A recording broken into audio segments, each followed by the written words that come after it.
Welcome to the Black and Gold Report once again here. We are joined by Ryan Boyd from the Ohio Bobcats and from the Oklahoma Sooners. Carter Baum joins us.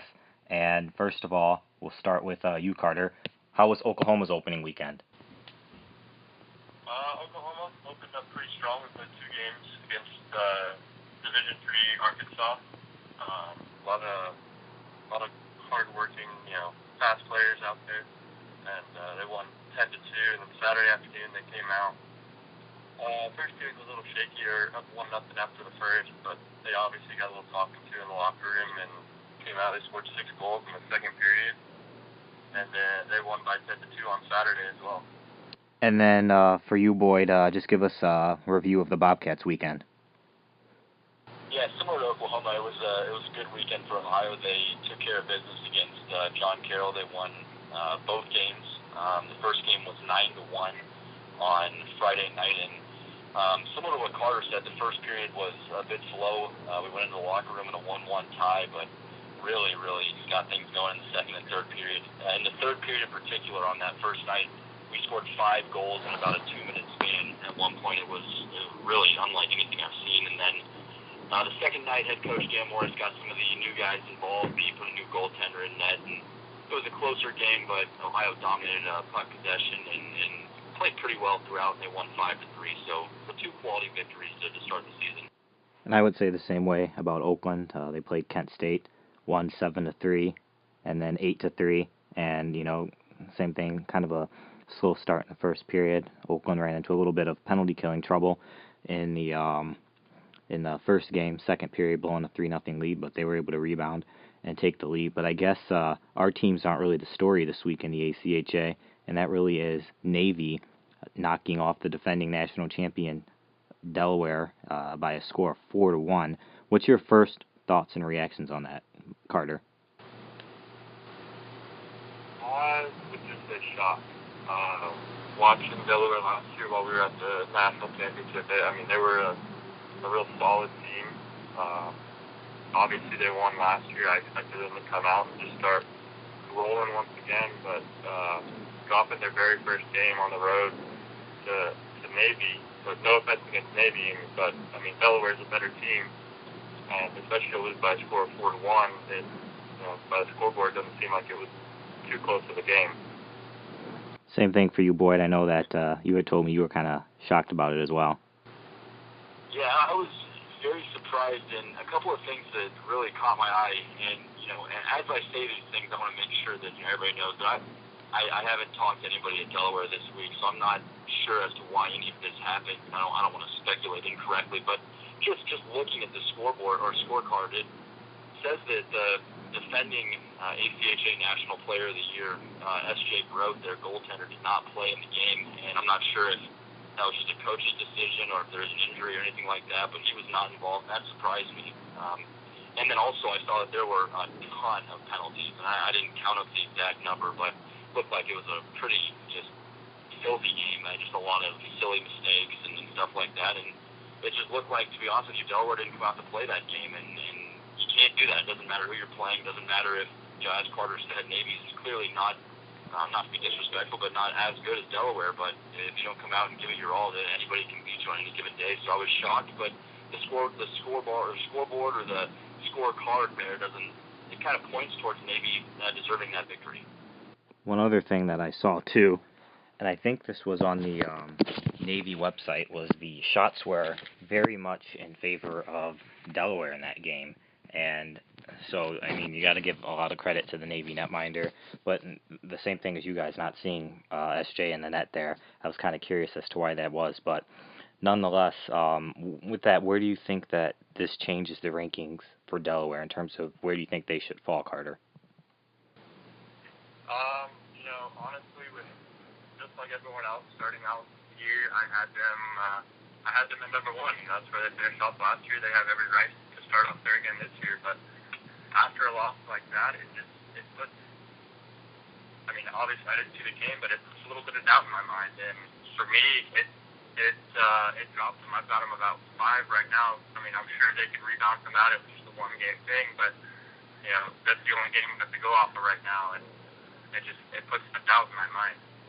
Yeah, and then this year, especially with the rankings being every week, now Delaware doesn't have a chance to go out and show that was a fluke before they're ranked again. What about you, Boyd? Where do you see him? Because I kind of agree with Carter. I have him at about 5 at this point. Yeah, I think you guys are right.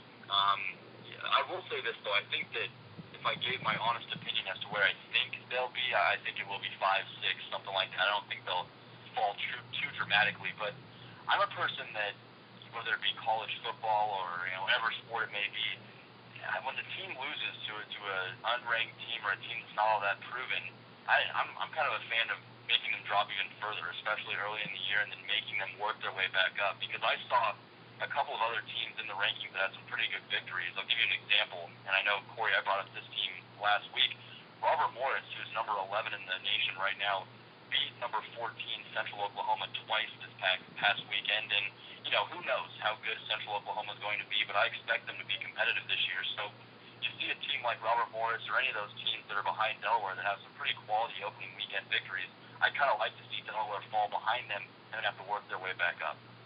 Yeah, I get where you're coming from that perspective too, and that would be, that's going to be interesting to see how the coaches rank things. Looking around the league, was there anything else that, for either of you guys to take this one, that stood out to you? Were you surprised by anything, or is there anything you're anticipating to start this weekend? Really quick for me, I'm really interested to see how Davenport, they're playing their first game this weekend against Western Michigan, how they're going to stack up, because I know that they've retooled and reloaded, so that's always something interesting up here in this area. But what about you guys? Anything else you're anticipating or waiting for? One thing that I know I was surprised by was Iowa State. I mean, they were a good team last year, but they came out. They beat North Dakota State twice by a pretty large margin. At least the first time. The second game was a little closer. They lost to Minot State, but Minot State's a very solid team. That's a quality loss for Iowa State. And I know North Dakota State, the 2 games I saw them play last year, I mean, they weren't a bad team. And for Iowa State to come out and beat them large, that's one team I want to keep my eye on this weekend. And I'll say, kind of going the other way, one thing that kind of disappointed me a little bit, I saw Illinois, who's somewhat of a rival for Ohio University down here. They played against Michigan State, who is Division II ACHA, and I don't know a whole lot about Michigan State, but obviously the common stereotype would be you don't want to lose to a team that's a division lower than you. And I know Illinois split games with them; they lost one game in a shootout. So I was a little disappointed there. And then Corey and Carter, moving forward, I'm a little bit excited to see. And this is kind of a bias because they're in our conference or our division, but I'm excited to see Lindenwood this weekend. They're playing 0-2 Central Oklahoma. You know that they don't want to start 0-3, so I want to see how they come out and perform against what may be the new number 1 team in the nation. Yeah, I was just going to ask, is that everyone's agreement here, Lindenwood number 1 kind of type deal? Yeah, Lindenwood definitely top team right now for me with Delaware losing their 1 game this weekend. They've always been a top team. Made it to the quarterfinals of the national championship 4 or 5 years in a row now. They're returning their top 4 scorers. They got lots of big new players that are coming from junior teams. They're going to be another one of those teams that you just have to watch out for all year because they're a very deep team. And then Carter, you can go ahead, Boyd. Go ahead, Boyd. Obviously, I agree. They are. I can tell you from the couple of times that I've seen them, they're the real deal. Just very, very good team. They always seem to have a lot of size and speed, and they really they pack a punch. So I'd be shocked if they don't go to number 1. Even though they haven't even played. I don't know if they played a game or not, but I don't think they have. I'd be shocked if they didn't jump to 1. And then just continuing here, Boyd, what would be your top 5 all around? I don't think it's going to be a lot of movement. Overall, I'd say that Lindenwood should be 1. I think there will be 2. Arizona State should be 3 after their very convincing one. I think they won 13-0 over the weekend. I don't know who they played, but no matter who you play, that's impressive. And then I think it'll be Oakland. It's like Division II, Texas A&M, who Oklahoma plays. This coming up weekend, I know that was the score that jumped off for me. I didn't mean to interrupt. I just throwing it out there. That was something I was interested to see was Arizona State beating them by that large last Thursday night before Texas A&M went out and played the 2 games against think that's a great point. I'm actually interested to see that too. And just to, Carter, I'll let you get to your top 5 just to finish. I was going to say Arizona State 3, Oakland 4, and then I think Oklahoma will go to 5, and then I think you'll see Delaware at 6. And then yours, Carter? I've got, just like Brian, I've got Lindenwood 1, Ohio 2, Arizona State 3. I've got Oklahoma at 4. Just maybe a little personal bias in there. I would put them higher, but they didn't look too sharp last weekend. I think kind of getting those first couple games out, they didn't look as clean as I was hoping they would. But we'll see if they can get that out. And then I've got Delaware 5, and then Oakland 6. Interesting. And for me, I'm basically the same as Boyd here. I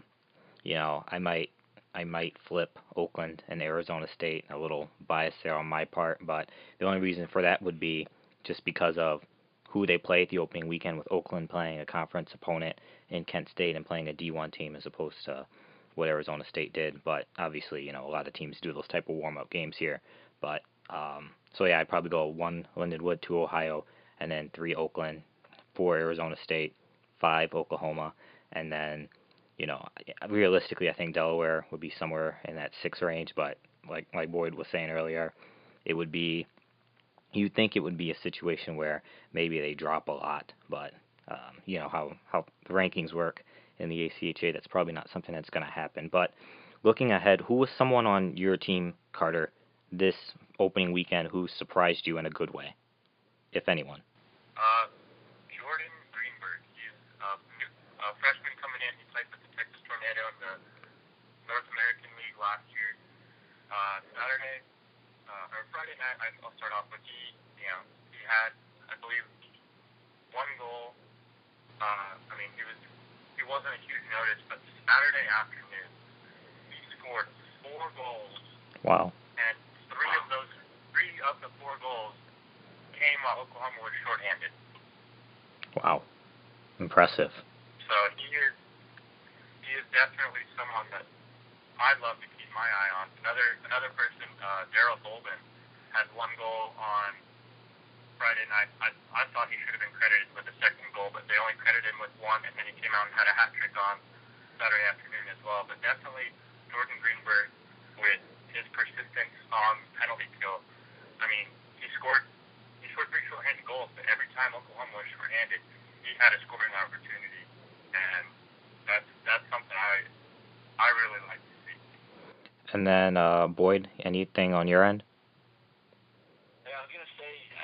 Obviously, I don't have anything to top that. That's a heck of a performance. Neither do I. But I will say that, Tyler Pillmore, it's not a surprise by any means, but he had 4 points over the weekend. He'll be a National Player of the Year candidate. He looked terrific. And then the one guy that surprised me a little bit, and actually made me a little bit excited to see him play more, was Tyler Benson. He's a defenseman that played ACHA Division I hockey at Central Oklahoma last year. He was actually picked as an all-star with them as a freshman, and he came to Ohio University at the last second, and Coach Dan Morris even told me he didn't know what to expect. He's not a guy that usually plays in our style of hockey, but he looked terrific over the weekend. Not only he had a couple of points, but even on the defensive end, he looked great, so I definitely want to watch out for him. And then on my end here for Oakland, I would say the guy that stood out the most to me that I wasn't expecting a ton from, and that's not to knock the kid at all, but that's Ian Jacobs. He's a guy that's playing defense. He can play forward too, but he started out the weekend with 4 points. One of those guys, when you look at the recruiting class, that wasn't one of the top 3 recruits on the board for Oakland, but he played very well in the opening weekend, and I was very encouraged about him.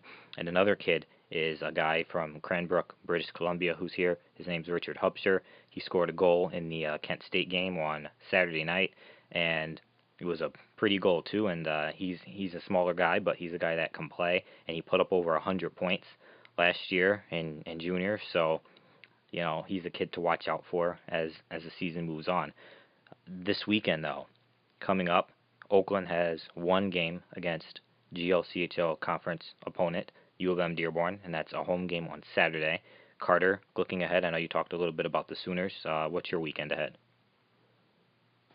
We played 2 games against Texas A&M on Friday night, one Saturday afternoon. A&M, like I mentioned earlier, they're a Division II team.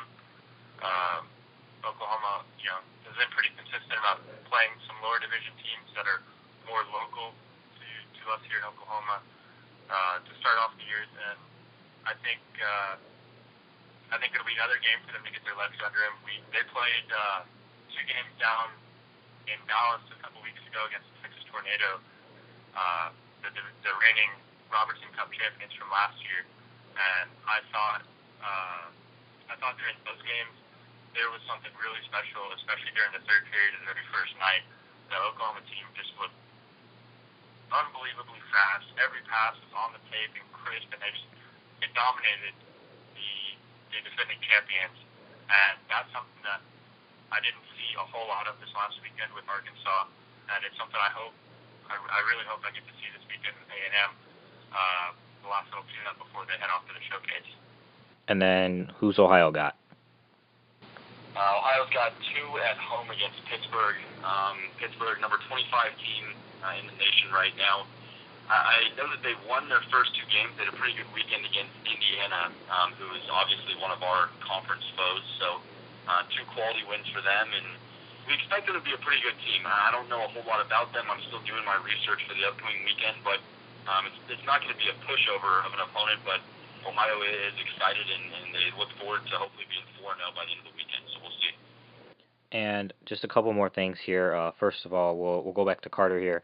What's one important, looking at your schedule for this year, place in the schedule where it could be a defining moment of the season that can kind of define your team, whether it's a certain stretch of games or anything like that? I think the entire month of October. Like I said, the first 2 weekends, we played Arkansas last weekend, Texas A&M this upcoming weekend. But starting the week after that, we go to the showcase. We play Liberty on Friday. We play Delaware at 8 o'clock in the morning on Sunday morning, which that'll be interesting to see. Then the weekend after that, the team travels to Ohio for 2 games there. And then the weekend after that, they travel to Lindenwood. So 3 road weekends in a row, playing very high-quality opponents. I think this will be the first real test for this team. And then Boyd? And for me, I'd go a little bit further down the road. For us, I think it'll be January that'll be defining. We start with 2 games at Lindenwood, then we play 2 at Iowa State, who, as Carter said, they look very good early on. Then we have 2 at home against Robert Morris, 2 at home against Oakland, and then the very first 2 days of February we play 2 games at Penn State against their Division I team. So that's going to be a very, very difficult stretch of hockey for us. For me here, looking at Oakland, I think the stretch is going to start with next weekend at Florida. 2 games at Florida Gulf Coast, the defending D2 national champions.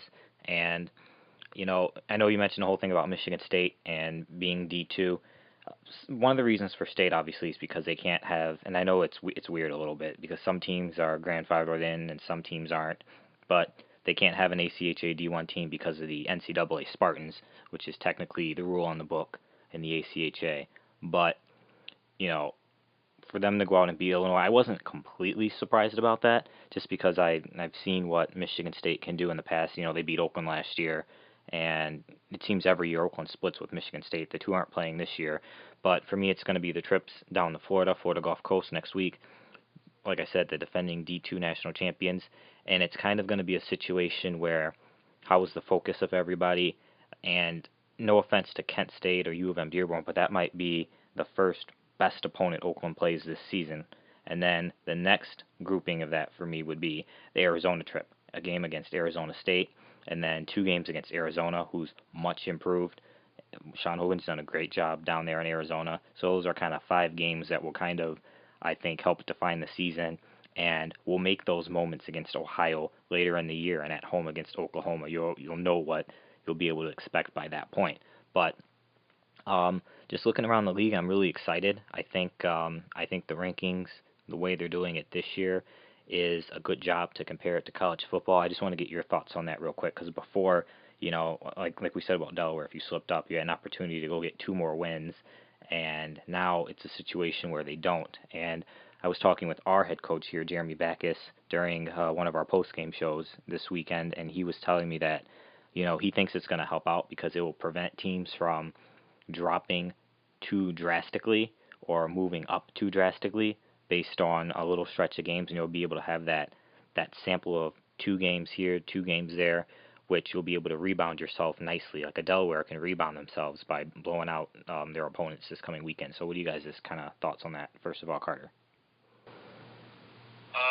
I kind of agree with the ranking every week. It's two games. You're not going to fall too much, but one thing I do like is that it doesn't provide the opportunity where if you're playing 4 games in between rankings, you lose 1 game, and it's a shocking game. You have 3 more games to prove yourself. I think every game kind of matters a little bit more within the rankings because for the most part, there's only going to be 2 game sets in between each ranking. So I think those losses will be more fresh in the coach's minds. I agree. It's like no one would be talking about Delaware if they went out and win their next 2, which I think a bunch of people expect them to do, and they probably would move just barely in the rankings, if that, depending on what happens. What about you, Boyd? Yeah, I completely agree with both you guys, and I think that it's going to make, at least I hope so, in the minds of many ACHA fans, it's going to make some of these big weekends really matter. Whether it be Oklahoma coming down to Ohio, that could be a 5 versus 2 or something like that matchup, or even Oakland coming down here. I mean, you name the matchup, but anytime you have a top 5 matchup, it's going to be winner of this game is for sure moving up. And then when it becomes close to ACHA national tournament time, those certain weekends where you have 4 or 5 of the top teams in the nation all playing each other, it's just everybody will know that your spot in the ranking is on the line, and I think it'll make things so much more exciting than they've been in the past. Yeah, because now, like you said, you have Oklahoma, Ohio for 2 games, and let's say Oklahoma sweeps the Bobcats and Oklahoma is 3 spots back. Well, now everyone knows Oklahoma should jump Ohio instead of if both teams go next week, the weekend after, and split their games, then they're kind of just keep Ohio, drop them back 1, move Oklahoma up 1, but Oklahoma sweeping Ohio still doesn't pass Ohio. We've seen that in the past. So it does put a greater emphasis on games, makes things much more important, and if you slip up, there's an opportunity for other teams to make their move, but at the same time, you have the opportunity the next weekend to jump right back up. Any final thoughts around the league that you want to touch on here before we go, guys? I'd like to, just kind of what Ryan brought up earlier, the Illinois team, that was a little bit of a surprise to me this last weekend. I know, like you said, Corey, Michigan State's a good D2 team, but they've got a brand new coach there in Illinois, and they didn't finish off last year as well as I thought they were in the middle of the year. So that kind of puts another one of those question marks in my mind, just like Delaware. But it's definitely something to keep an eye on over the next few weeks to see how well Illinois is going to be this year. And then Boyd, any final thoughts? I would say, and I don't want this to come off in a biased sense at all because I don't mean it in that way, but I would keep your eye on this CHL division, not just Ohio, but every single team that participates in this division, because you are going to have quite the run this year. You have Lindenwood, who's number 2 right now. They'll likely be number 1. Obviously, Ohio at 3. Iowa State at 10. Robert Morris at 11. Illinois at 13. And then Indiana's not ranked. But I've told you before, Corey and Carter, I'll tell you this too. I think that a few of those teams are extremely good, especially Robert Morris, especially Lindenwood. I think that 4 or 5 of the teams in this conference could be legitimate national champion contenders, so make sure you keep an eye on this division as we move forward. And I'll counter that, Boyd, by saying I think if you ask Dan Phelps of Adrian, Jeremy Backus of Oakland, or Phil Sweeney of Davenport, they'll tell you that the GLCHL is going to be coming to give your league a run for its money. And yeah, exactly, you never know. You might have 3 top 10 GLCHO teams, especially with some of the head-to-head matchups between the 2 leagues. It'll be cool to kind of do something like they do in basketball, where they have the leagues going against each other, and then some sort of a trophy for the league that gets the most wins. But we'll have to throw Oklahoma in there. I'll take them in the GLCHL to help boost our rankings up. But I like the independence of everyone. I hear ya. I hear ya. But I just want to thank you guys for joining us here, and we'll be talking again here as the season moves on and things fold in the ACHA. So this is the Black and Gold Report. We have Brian Boyd from the University of Ohio, Carter Baum from the University of Oklahoma, and I'm Corey Haggett from Oakland University, the three OUs here talking today. We'll talk to you guys later.